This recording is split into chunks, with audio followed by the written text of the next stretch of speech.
Hello and Merry Christmas, everybody. A special quick little episode here or a little video. And what I wanted to do is watching this Matt Walsh. He's on the Daily Wire and he has a video that's entitled, he just released the Matt Walsh Gives Parenting Advice Christmas Edition. And what he does, he reads some Reddit questioners and gives his response from a seemingly kind of more Christian Catholic perspective.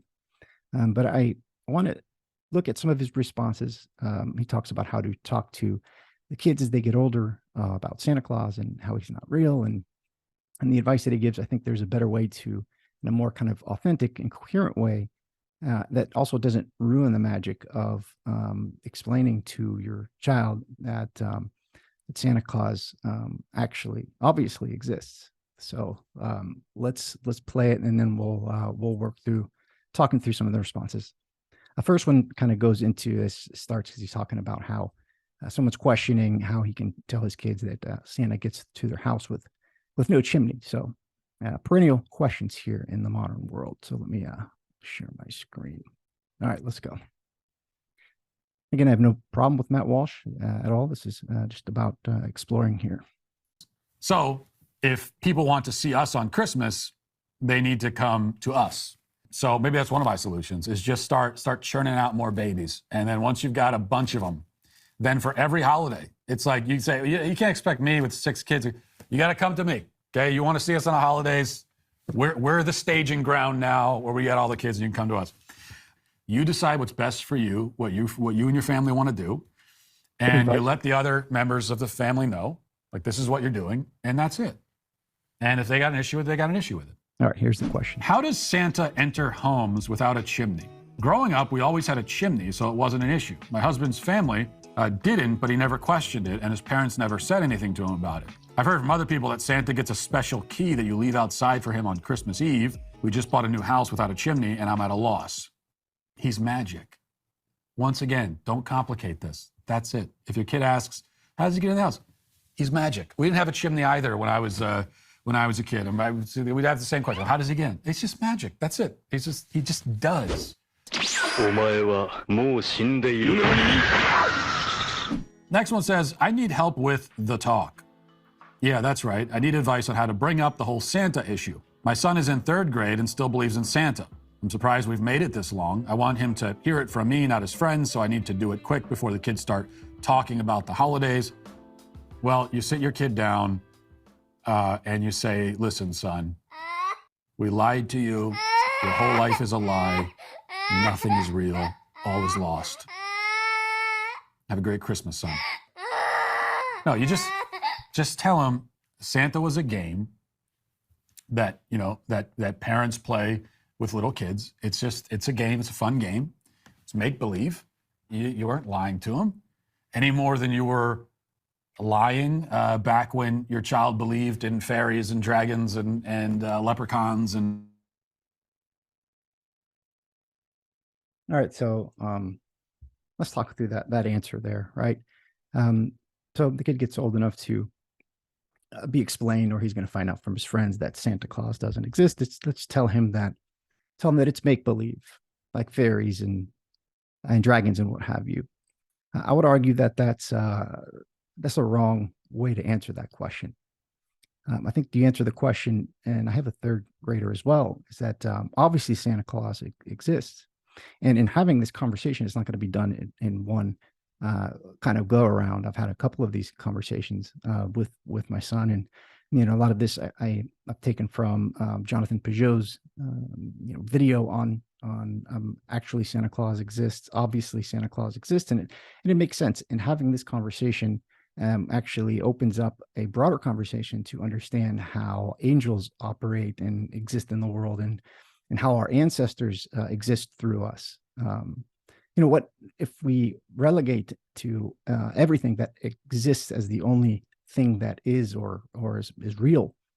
Think about the tiny slice of what is real and existing right now, right? It's a 1/10 of 1% of everything that has been, right? And I think that what kind of popped in my head of how to respond to this is, you have those kind of standard deviation curves. You've seen the meme where you have the supposedly low IQ people on the front end, the vast majority of people in the high IQ people on the farther end of the distribution, and a lot of times the low IQ, the simple people, and the kind of more advanced people have similar opinions or similar positions. So I think this is it's relevant here, because I think you go from this place of this just immature understanding of Santa Claus existing, right? It needs to be transformed into a realization that, wow, Santa Claus does exist, and so does the Tooth Fairy, right? Which sounds absurd to the deviation that's the majority of people. So you have to get through that process to get to the actual realization that obviously Santa Claus exists. To explain that to a 3-year-old, how do you do that, right? Without referencing, the hypostasis or the triunity, or how how do you do it without using theological terms? And that's what I wanted to try to do here. So let me play maybe the rest of his response here. Maybe he gives a qualification. I haven't watched the whole thing, so let me share it again here.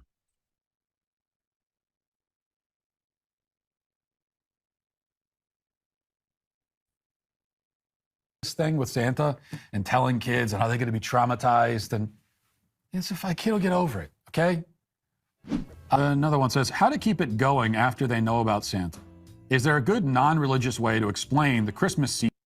So I want to double tick there. They'll get over it, right? And I agree that you're not going to be traumatized by this specific thing, but the implications of Santa not existing and telling them that he was make-believe, a game, and to get over it, I think are profound, and I think are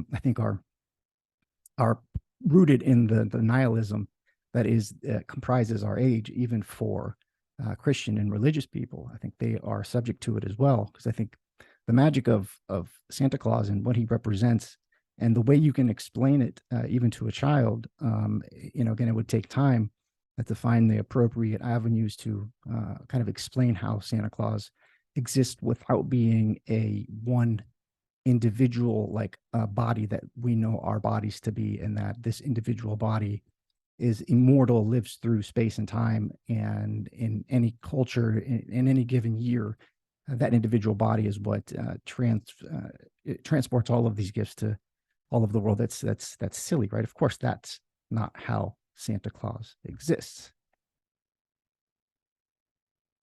Season magic when the kids no longer believe Santa flies in a sleigh and comes down the chimney?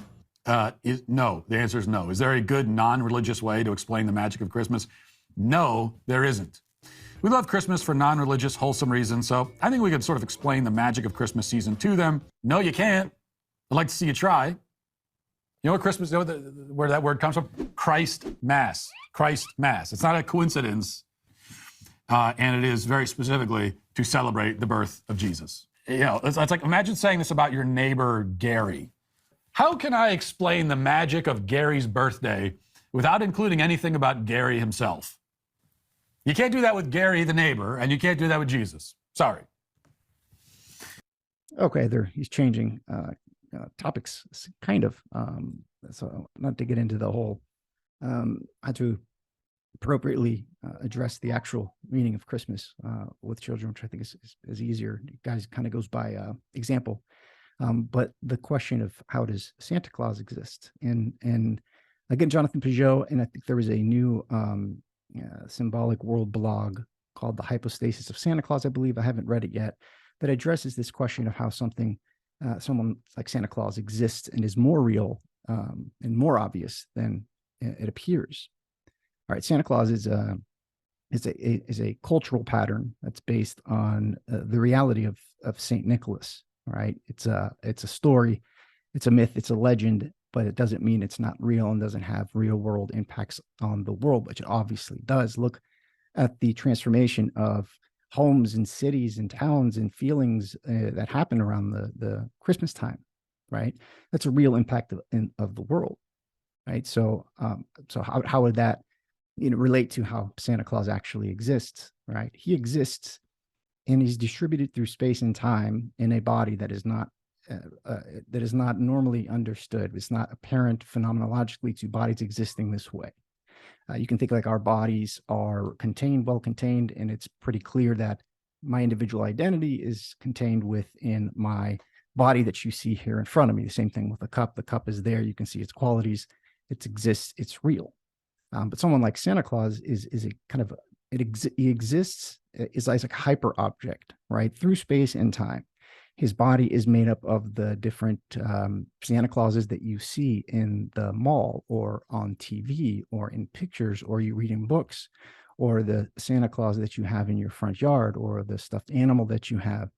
His body exists and is distributed through these different parts of his body, right? It's like somebody talking to me and saying, James doesn't exist. I just, that's a mouth talking, that's a mouth speaking. There's no James, right? Kind of a bad example there.